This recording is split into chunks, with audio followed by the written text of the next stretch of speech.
Blog Talk Radio.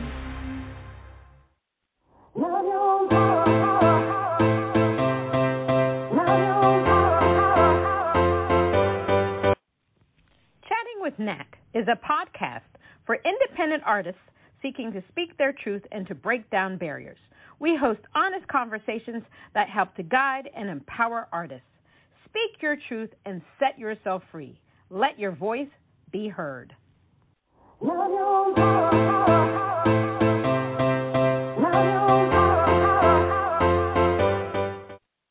Hi, everyone. This is Chatting with Nat. This is Natalie Jean, Natalie Shaw, and today we have the honor of having EDM producer Gladwyn Graham. But he's more than that. Gladwyn Graham is an EDM producer, mastering engineer, DJ, and multi-instrumentalist. He has been deep in the world of music from a young age. Born and brought up in Dubai and based in Nashville, Tennessee, with Indian heritage, he mixes the various musical cultures that he has been exposed to and can be heard in the music that he creates. He hopes that his listeners relate to the music that he creates and becomes a part of the experience that you would want to be a part of. Let's give him a round of applause.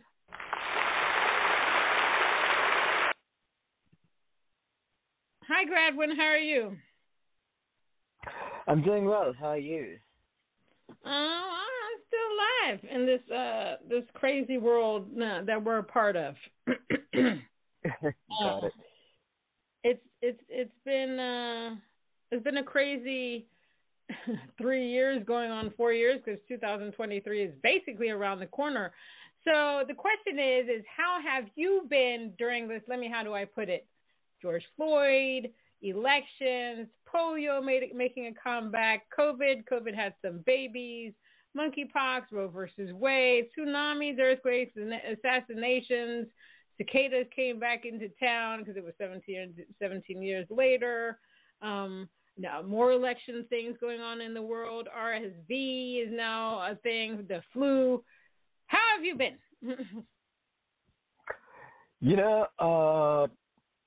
Not too bad. I think I can say I'm grateful to kind of get out of all those things pretty much unscathed. I know a lot of people haven't been able to, but Right. and some members of my family and my social circle as well. But at the end of the day, I'm grateful that I'm still here. I'm grateful that I still get to spend time with my family. And throughout these years, I've learned a lot more throughout the 2020 election and the 2022 midterms and, George Floyd protests, the Roe v. Wade repealing of that. I've learned a lot. I've learned more that I really expected to have been more socially aware and active, and that's been good for me. I can say one thing for myself is that I learned a way more about women's issues because of Roe versus Wade. There's a lot of stuff I didn't know that I wasn't aware of. I'm more educated in regards to that. And there's a lot of things that women go through that people just don't understand. With the politics and all that stuff, it's made me more aware about things in this world. Maybe I want to know and I don't want to know. But I know that everything's just turned upside down by so many things. Now, one of the questions I like to ask is this. So obviously the pandemic, COVID, was horrible. People died. A lot of people lost family members. People have lost limbs. There's long-term effects of COVID. Say COVID, was not really gone. It's not really gone because it's kind of trying to make a comeback, but now it's more like a flu type thing. But on the other side of things, there were pros during the pandemic. Obviously, during a time when you have to be locked up in your home, you have a lot more time, even if you're working from home, for self-reflection. So one of the things that I noticed for myself is that more family members were walking outside together because they had time to do it. I had colleagues that realized that they were working too much and they were not spending time with their family, so they decided to cut back on hours. Climate change, my God, when we were not in the streets, the pollution levels went down. Mother Nature and the animals were just like, I hope they're going to come back. But, we had to come back. There are numerous articles about people quitting their jobs because what they realized is that, okay, basically I can die. I better do something that was more in line with my passion, something that's going to make me happy. Yes, I need to eat. I need food. I need clothing on my back. I need lodging. But I can find something where I'm happy and life is just better.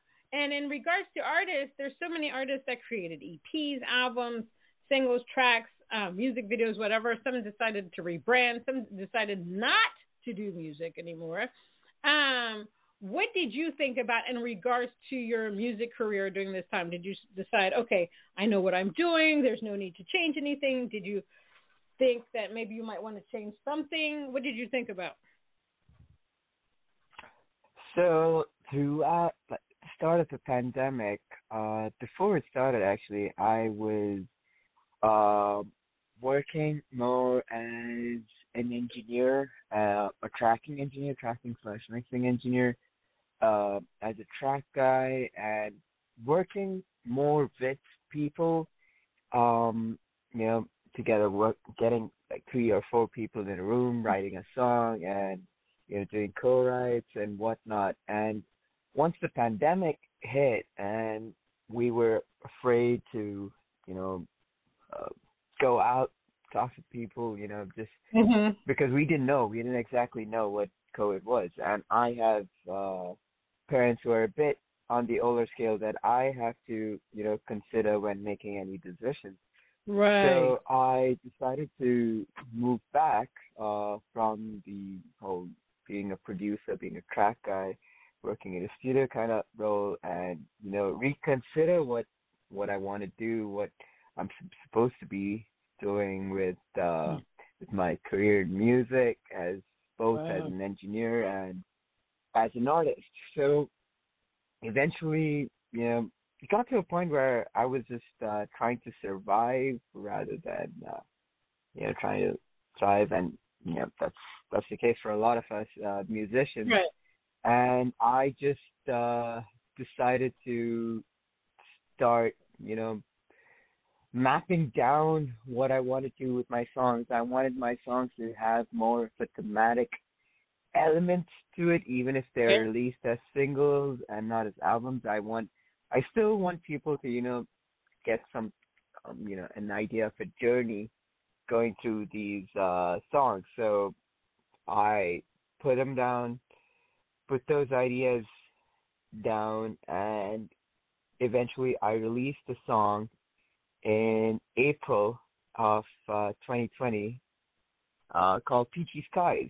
And it basically was talking about a more, a relaxed time when you don't have to worry about a younger stage in your life. Right. And, you don't have to worry about paying a bill. You don't have to worry about anything. Just, the only responsibility that you have is to go to school, just don't have any responsibilities, don't have a family to take care of and whatnot. So you can just hang out with your friends, go to the beach, and, just enjoy your time. So I released a song, Peachy Skies, and that was the entire plan that came up after the pandemic started, where I wanted to get some sort of thematic element to my songs. Now, Peachy Skies, the plan for Peachy Skies was put in long before the pandemic started, but it was after that was when I wanted to get some sort of links between my songs. So the pandemic, it kind of, I would say, absolutely, I wouldn't say destroyed the industry, but it tore it down, and slowly people are building it back up. The live music industry suffered, and in turn the studio world suffered as well. A lot of people, as musicians, if you get to tour and make a lot of money from your mechanical royalties, sure, you don't have to have a day job as such. but a lot of musicians do have to have a day job. And once the pandemic hit, they weren't able to keep up. A lot of them weren't able to keep up their day jobs. They got let go, furloughed. So Right. it was tough. So the revenue, the money wasn't coming in, wasn't getting any new business. I wasn't getting any new clients. And then I also in my in the engineering side of things, and I decided to move on from being a mixing engineer. I wanted to. I took a few turns actually. I looked into being more of a producer Okay. for people, just taking a backseat role, not having to meet with people, but trying to do that over Zoom and whatnot. I did that for a few people. I was ghostwriting for a while. I was ghostwriting EDM songs. I did that for a while. Worked with that. Worked with a company, a publishing company. Okay. Did some work for them as a mastering engineer, which is when I shifted completely to being a mastering engineer. I did look at Dolby Atmos mixing for a while. Right. I did consider that as a path, but with the budget that I had, Dolby Atmos mixing was a little bit out of my element, but Right. I've always been a little bit interested in mastering, so I decided to move into the mastering world as such. So in my music life, things did change, and that's how I took that journey from there to now. Awesome. Now, how did you get into the music business at all? Was it something that you heard, you saw, or did you just come out of the womb and you just knew music was it? Pretty much, actually. So my mom was in the church choir, and it was not just any normal church choir. She was in, so this was back in India, in her home state, in our home state of Kerala. She was selected church choir for her district, something like that, as far as I can remember. So my mom was a pretty good singer. She still sings on occasion. That's how she gets my nephews and nieces to go to sleep. She just has them bob them and then sing for them to go to sleep. So my mom was pretty much in the thick of music. She used to sing part of the church choir. So, and my dad, he used to write songs in my native tongue, in the Christian music industry. So my native tongue, the language is called Malayalam. Okay. So my dad used to write songs in that language. So we used to go to the studio almost every single time we used to go to India for my summer vacation and whatnot. So we just spend like the whole day. Like we'll take 2 or 3 days out of a week, and we'll spend the whole time in the studio. So I mean, it was pretty much from a young age, and I'll just be watching the engineers do their job, and I was mesmerized. I used to be like, what do all these buttons do? What does this thing sliding thing do? What does all these turning things do? I was like 3, 4, 5, 6 years old. So from a young age, my dad taking me to the studio really got me mesmerized with that part of the industry. And I started playing the drums when I was around 6, I think. My brother, I have 2 older brothers.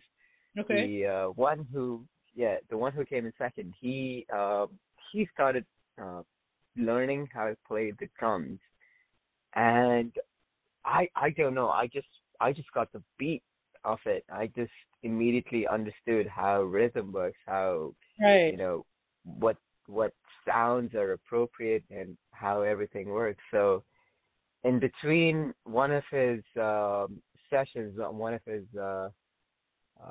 learning sessions, it was a private tutor, so it was at home. So I asked his drum tutor if I can just get in and show him something that I can play. And I played it in front of him, and he was very impressed. And he said that he will teach me for free. Wow. While he's there to teach my brother, yeah. So I learned the drums. I started playing when I was 6.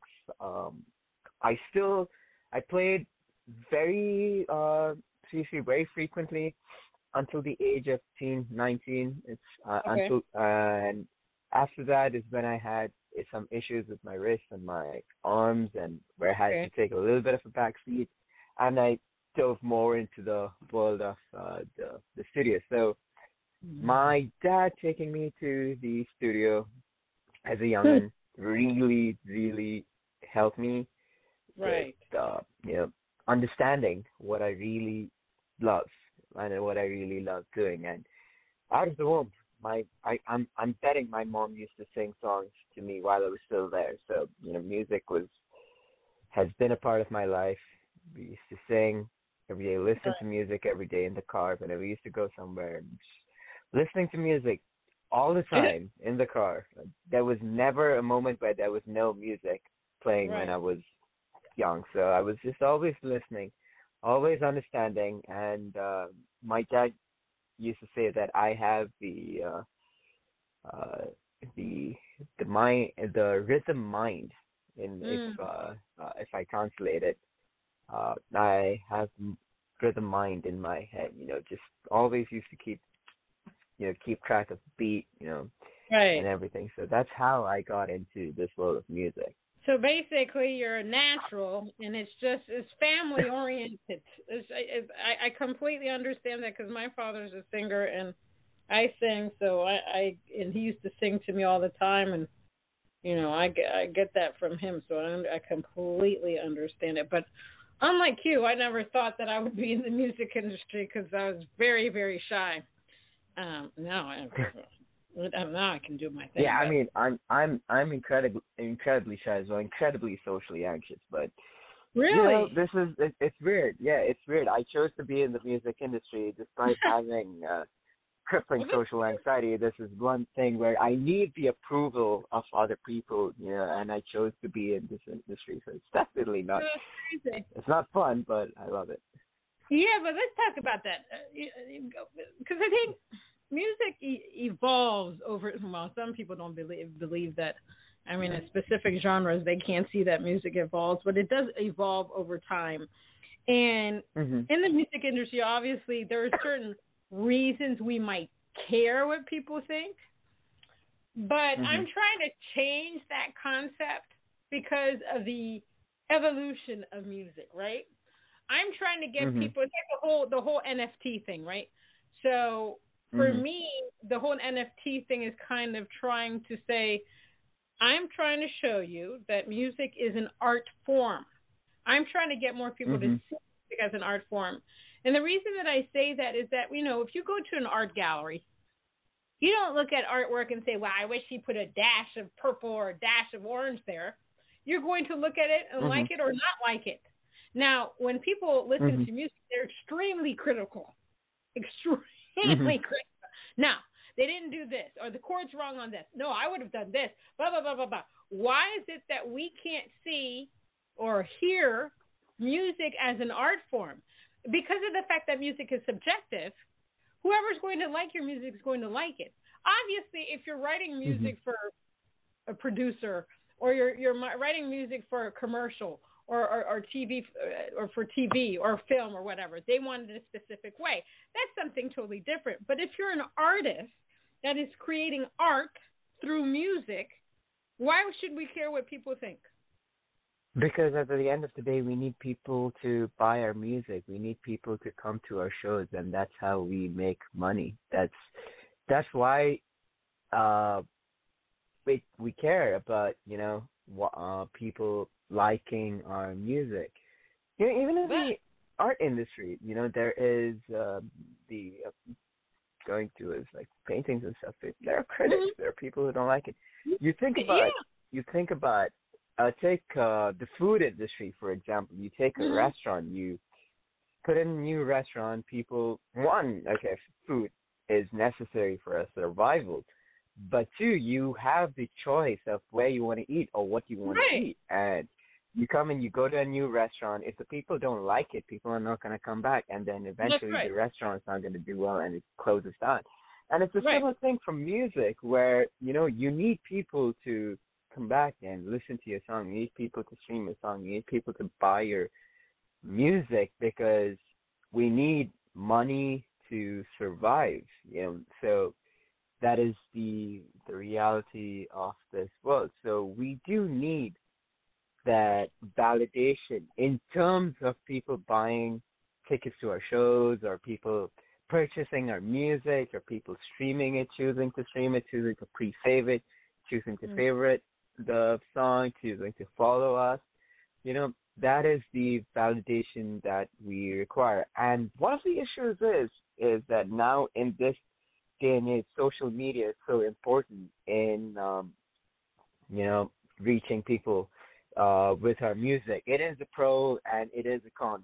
Before the age of social media, unless a label is picking you up, being an independent artist was incredibly difficult. I'm not going to say impossible, but it's incredibly difficult. But now through social media, you can be an independent artist. I've seen people who are nothing just blow up and become huge, like almost overnight, because of social media. And they play the game well. They play the algorithm real well, and they're real smart at it. I'm not that great at social media, but I'm still trying to learn it, trying to understand it. But those people that I knew, 10 years, 5 years ago, they would not be positioned that they are right now, 5 years ago, compared to now. So they receive that validation. Like people like their music, people like the stuff that they put out, and that's why other people liking our stuff is so important. Being in the creative industry, that is one part of it that you just have to deal with. And it's true of almost every other industry. People have to like your work if you want to get hired. And here's what I've learned over time in the years that I've been on Earth. People take too much credence into what seeking validation from others, because the bottom line is that the only person you need validation from is you. I believe in energy. Okay, like I don't need validation from anybody in regards to my music. I write the music the way that I want to, so I'm all over the place, believe me. And so I took during the pandemic. TikTok had this CAP University course, and I learned a lot about TikTok. And they were saying, and I already knew this, but they were saying that the videos that do the best, people will get viral because they're being authentic.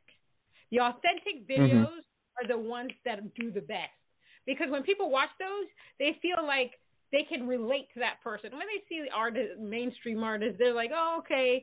They don't say, well, I can achieve that. When they look at regular people doing things, they're just like, oh my God, this. Or like an artist that sings a song on TikTok and they go viral, is because that person is being authentic at that moment. People see that and they say, wow, this person really gets me. I understand their vibe. It's not the same thing that I'm listening on the radio, because on the radio, the songs are all the same. They're just all the same, inundated over and over and over and over again. The thing is, I always tell people, if you don't love your music first, nobody else is going to love it, because I think there's a listener for everybody. We don't have to get validated by these people. Obviously, if you're all into, oh, well, I need to get these streams and I need to chart and I need to do this and then you're going to care, okay? My purpose in doing music is I want to be an effective player. I want my music to affect people. So I do social impact songs. So if I make a difference in one person's life, then I've won, okay? But I'm trying to get people out of the mindset, and I understand. For example, what I've learned about labels. What labels are looking at for now, obviously they do 360 distribution deals, but what they're looking for is how you relate to your fans, how many fans they do look at streams. But they look at all this social media. You don't even have to be able to sing. that you don't have to be able to sing anymore. Because I've seen, what's Mhm. this girl? Catch Me Outside girl. She became a rap artist. She was nasty they videotaped her being so nasty and disrespectful, and then now she's a multimillionaire. It's just, Yeah, the world works in mysterious ways. But don't get me wrong. I'm not saying that we have to make music to get other people to like it. What I say is that if you're not authentic to yourself, no one's gonna believe you. You have to be sincere in your music. Right. But at the end of the day, if you want to make a living in this industry, people need to like your music. You don't have to make it for people to like it. That's just be yourself. The song that I made, the recent release I made, it's called Perfect. Right. If you listen to it, the title is called Perfect, but it talks about a pretty much an imperfect relationship, and people, they hear that and they're confused. The title doesn't, really give an accurate picture, and so they go through it and I'm like, interesting. But it is what I felt at the time when, thinking about what the theme is going to be for the song. I want the title to be a misdirect. A lot of people don't like misdirect. They're just like, oh man, too many misdirects. But I was like, I don't really care. I want the title to be a misdirect. But at the end of the day, if you want to make a living in this industry, people have to, like your songs. But if you're not being sincere about it, I doubt people will like it anyways. Unless you're backed by a label, then, you can just, it's a completely different story, because the label has the power to, get you their marketing and all that stuff is so much better than most independent artists. So, as an independent artist, my biggest advice to anybody, I'm not in any position to give any advice to anybody, but if it was someone who's just starting out, I would say just be sincere to the music that you make. Validation is necessary to, if you want to make a living, but don't focus on that. Just, be sincere with your music. And I think that if you are sincere and authentic, then you will get the right validation, so to speak. People will like your music, because people, after the past 3 years, what I've learned about the music industry is that after everything that everybody's been through, they are looking for hope. They are looking for authenticity. They're looking for people that are sincere in their music. They want something that they can gravitate to and say, oh my gosh, anytime I'm feeling a certain way, I can go to Gladwyn and listen to his music. Basically, that's what people want. During the pandemic, I think a lot of people got introduced to way more independent artists than they thought they would ever, because I knew I gained a lot more fans during the pandemic because they had time to listen, because I'm not on the radio. So, I'm on independent radio stations and stuff like that. So it gave them time for that. Now, you just mentioned the song Perfect. Now, that was a good segue. I'm going to play that right now.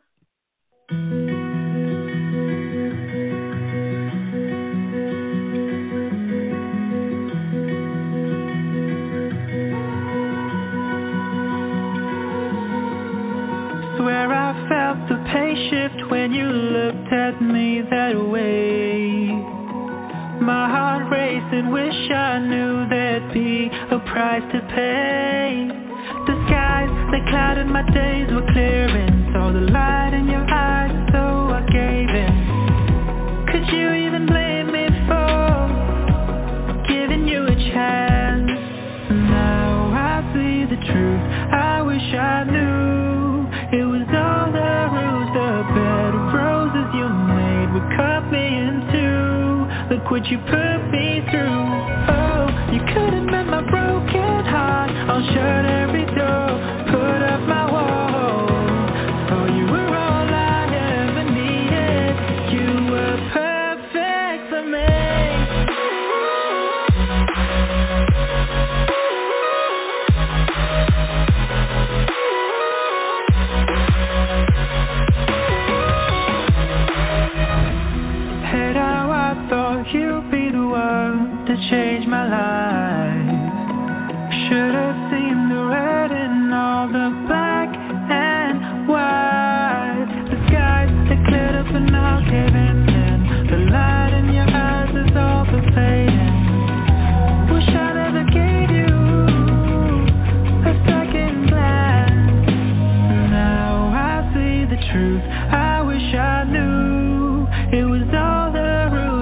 bed of roses you made would cut me in two. Look what you put me through. Oh, you could have met my broken heart. I'll shut every door, put up my wall. Oh, you were all I ever needed. You were perfect to me.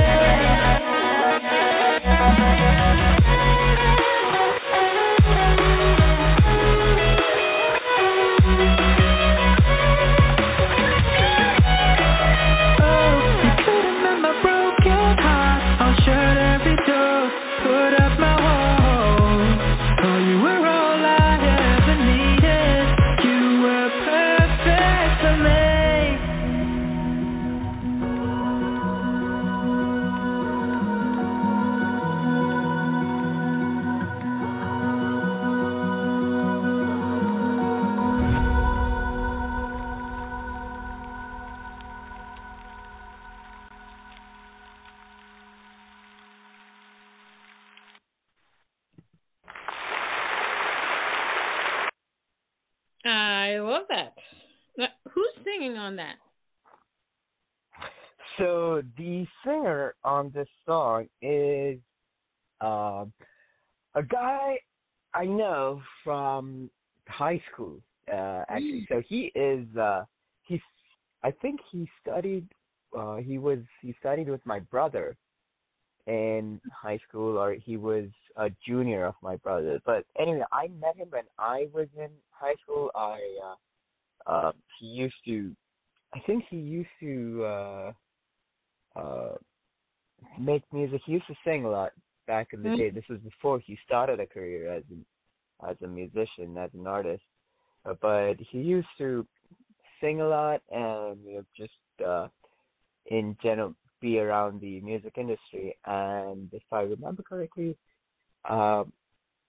he after he finished college, he went to Berklee College of Music here in Boston to study songwriting. And once he was done with that, he moved to LA. So I've known him for quite a while now. It's probably been around 6+ years. So I think in 2020 or 2021, sometime around that time, he told me that he wanted to work with me on an EDM song. I was like, sure, let's go for it. So I just went through my songs that I had, and I sent him one, and it was a different song. It was not perfect. It was a completely different song, and we worked on it. We wrote it. Then we put it on the back burner for a while, and then I texted him saying, listen, I need a male singer for this song, for this demo that I have. I want to release it. I really like this song.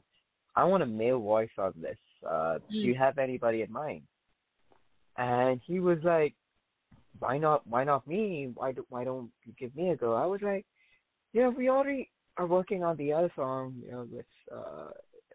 If you're okay with it, we could work on 2 songs, but we already have that one song. Don't want to put too much on your plate. Right. And it was part of a thematic connection of having 2 of the same singers as producer. You always want to have, as a media producer, you always want to have different vocalists on every single track, just trying to get that perfect voice on every song. So we talked about it, and he was like, let's send the demo to me. I'll listen to it. I'll see what we can do. And I sent it to him. He loved it. Then we did some rewrites for the song, and we worked on it a little bit more.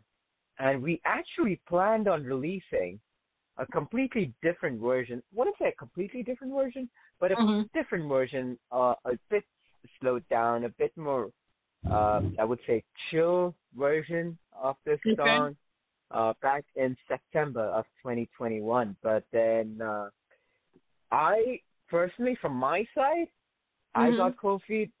I was like, let's not release this. Let's strip it down. And he was like, let's get new production on it. Let's talk to some other people. Let's, get someone to help us do some more, maybe spice up the production a little bit.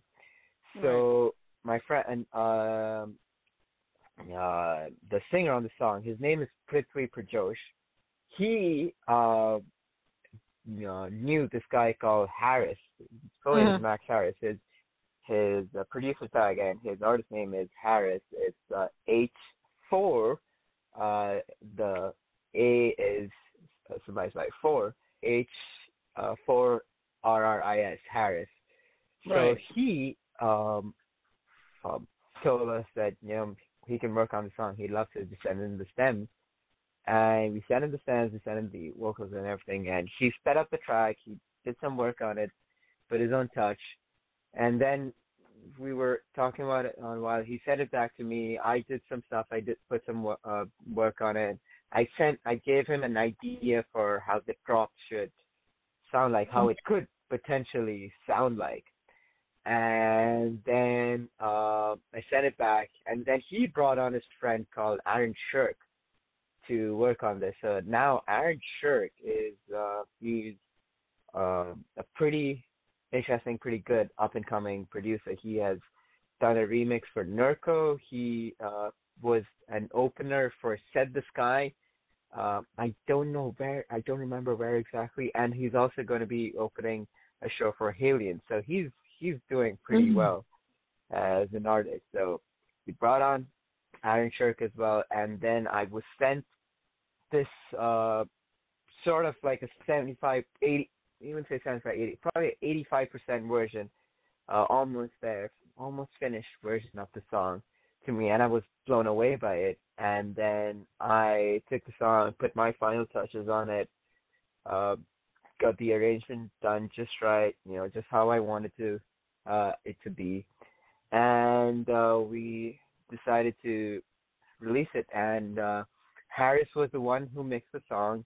I mastered the song, so that's how the song came to be. So Prithvi is the one who sang it, and he's a pretty good vocalist. He writes good songs as well. He has his own artist project. You can find him on Spotify, on everywhere where you listen to your music. Prithvi Prajosh, that's his name. I wrote this song with my friend who I used to work on a lot of music with. We used to be in school dance together. We've played a lot of shows together. Her name is Ananya, and she has her own artist project as well. She Instagram as well. So she does some pretty good work, and I absolutely love Ananya. Ananya has a great voice. She is good at writing songs. She went to school to be an audio engineer as well. This is in Dubai now.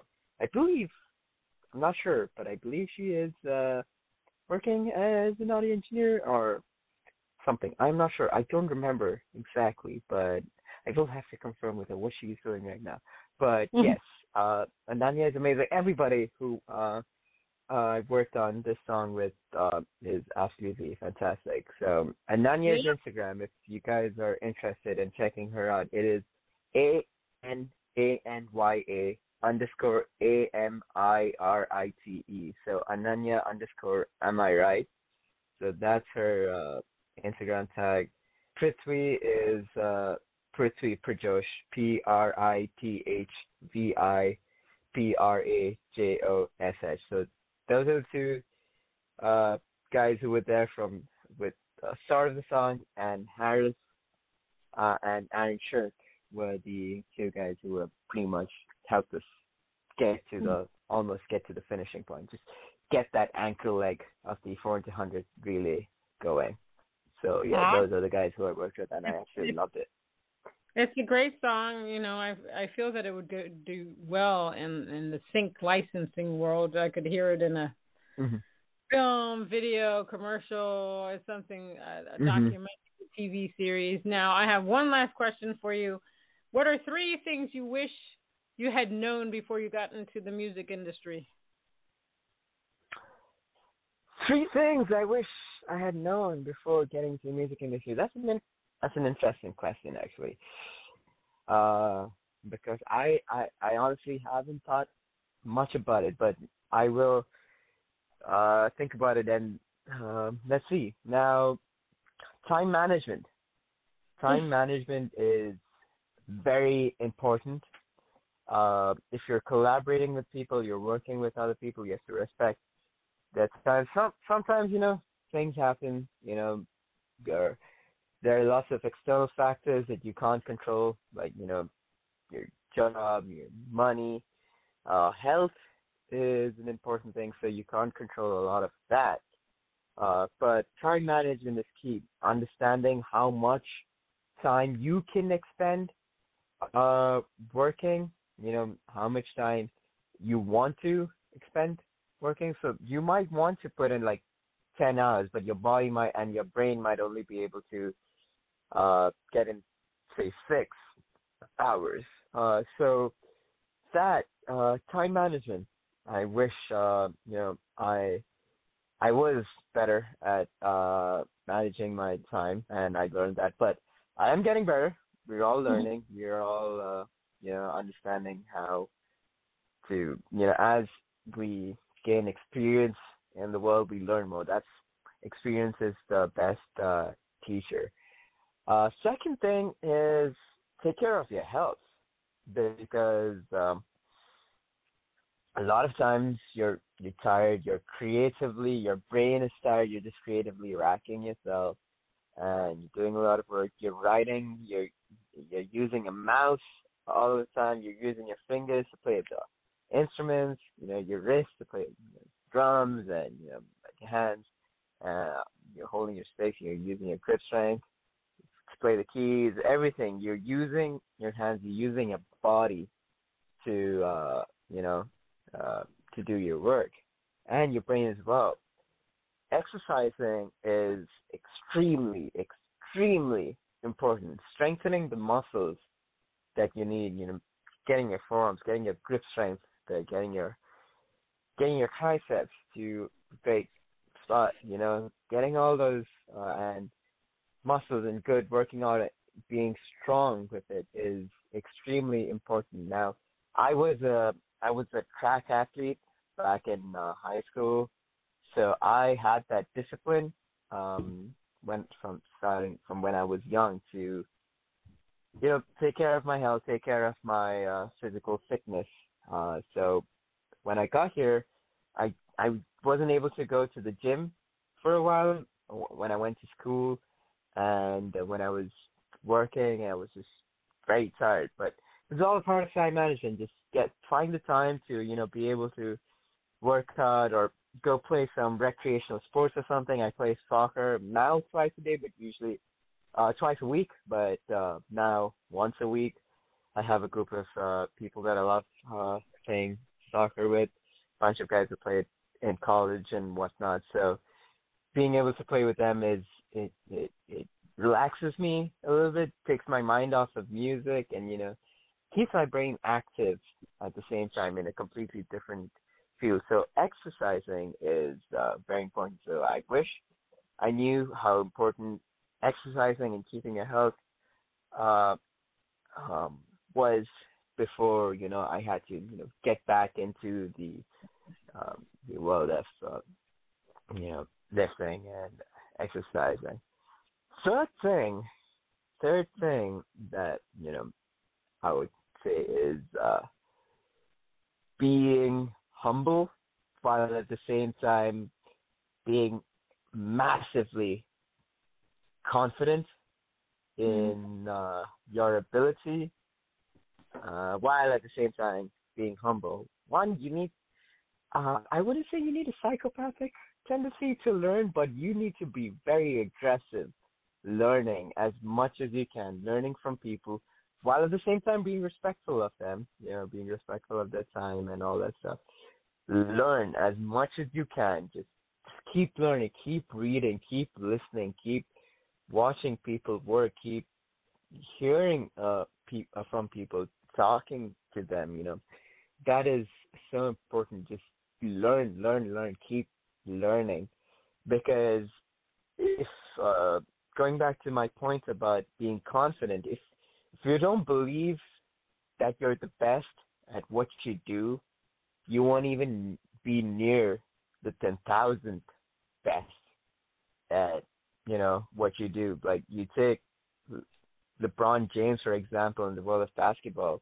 For years, he was the best basketball player playing, and a big part of it was his skill, was his ability, but he also had that belief that he was the best. Even Michael Jordan, he knew he was the best. He knew he could make any shot whenever he wanted. So if you don't believe that you are the best at something, you won't even be anywhere near the top 90% even. But at the same time, you need to know that you know nothing. You know nothing about what you do. And by that I mean you need to learn. You need to keep learning.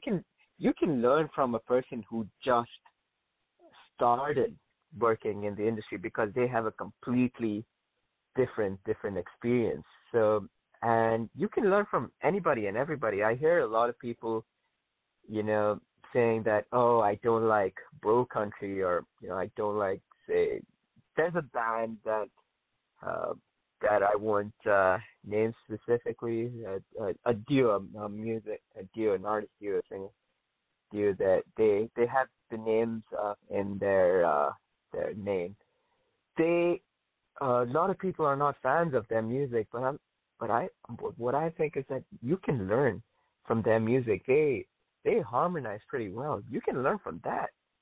You might not like it, but you can still learn it. And if you don't like it, understand why you don't like it and learn from that. And, understand what makes the song more appealing to you. And, and utilize that into your music, or whatever you do. Understand what you don't like, understand what you do like. So being confident while at the same time being humble. But being humble will get you to a lot of places. Nobody wants to work with a brash, arrogant, I really don't want to swear because my mom's probably listening, but don't be a terrible person to work with, Be a nice person, be a humble person. You want people to come back to work with you. You want people to be comfortable with you. You want the vibe, the room to be comfortable wherever you're working. People don't want to work with people they don't like. That's how toxic rooms, toxic culture starts. Even when we play professional sports, you hear of toxic locker rooms and stuff. It's because someone's being an issue, someone's being a problem.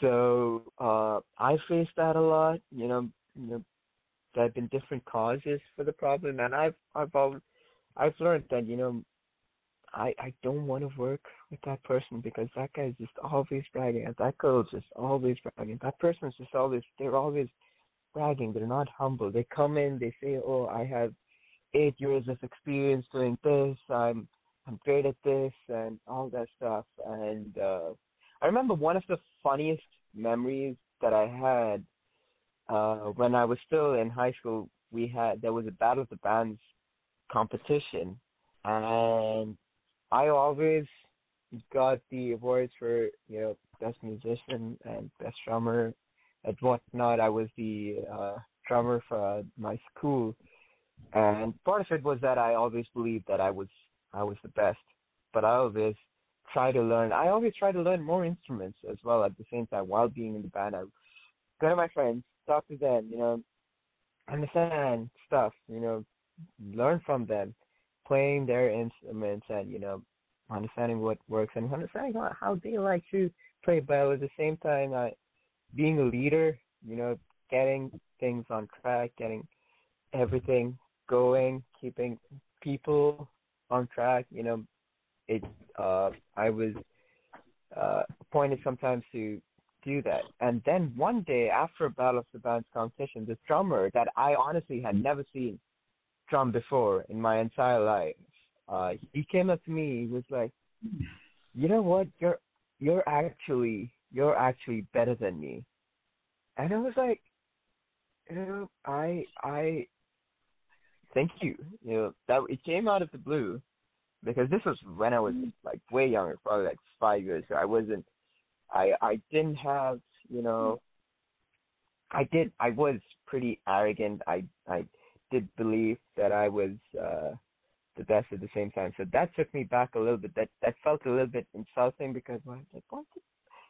Did that guy think that he was better than me? Like, huh?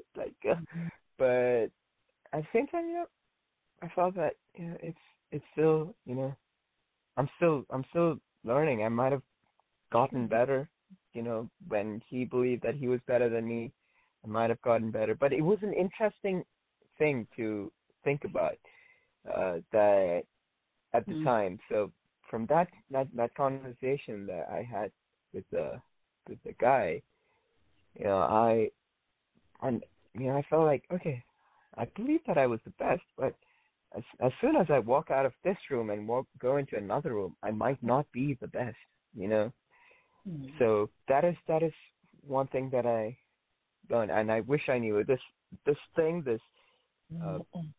believe that you're the best while knowing that you're not, is something that I learned after getting the music industry that I wish I did, because the shock that I kind of encountered when I went out into the world and realized, I'm nowhere near as good as I thought I was. I was young, so tell an 18-year-old kid who was, people have been telling that you're great, you're awesome, you're pretty good at what you do, and then you go out and there are like 50,000 other people who can do what you do better than you. It kind of takes you, a few seconds to process that. So, for anybody listening out there, if you're starting out in the music, being humble is so important. It's extremely important to, start out and understand that, you need that confidence to, be better and, do better at what you do. A person who's not confident at what they do, they aren't going to do a good job, because they'll get nervous, they'll get anxious, they'll make mistakes. That's how you make mistakes. You get anxious, you get nervous, and, you don't believe in yourself. But believe in yourself, but at the same time know that you still have a lot to learn. Even the most knowledgeable person on this world still has more to learn. And there's, this world is insane. There's so much to learn. There's so many things that are undiscovered on this earth, man. Outside the earth, we there was an image that was released by NASA from the telescope that the name is not clicking in my head, and people are like, wow, there's so much we don't know, and there's so much we don't know, and there is no need for us to be arrogant about what we do know, because there's somebody who knows what you do know and knows a lot more than you know, and knows a lot about what you don't know. So those are the three things that I would say are very important that I wish I knew before I entered the music industry. How important time management is, how important exercise is for you. It's very important for your body and your mental health, your physical health and your mental health. Whenever I'm exercising, I come back home, man, I'm so happy. I'm so, I'm exhausted, I'm tired, I'm fatigued, but I'm so happy. I just feel good about myself. I feel good about the results that are showing up. And third is believe in yourself, believe that you're the best, but at the same time, know that you're nowhere near the best, and just keep learning. So that's it. Well, thank you, Gladwyn. Thank you for being on Chatting with Nat. It was my honor to have you on the show. Maybe one time we can do Instagram Live, but thanks again. I really appreciate it. We learned a lot, and your song is great, and I hope it does very well. Thank you. I appreciate that. Thank you for your time. All right, everybody. If you want to know more about Gladwyn, you got to go to www.gladwynnjg.com. He's also on Instagram. You can find him on Facebook. Do that that. If you can't remember that, get on the Google. All you got to do is Google. I'm getting a Google Me shirt because I can't remember how many things I'm on anymore. All right, everybody. Until next time, you heard it from Gladwyn. Stay humble, work out, have a good sense of mind. Okay? Until next time on Chatting with Nat.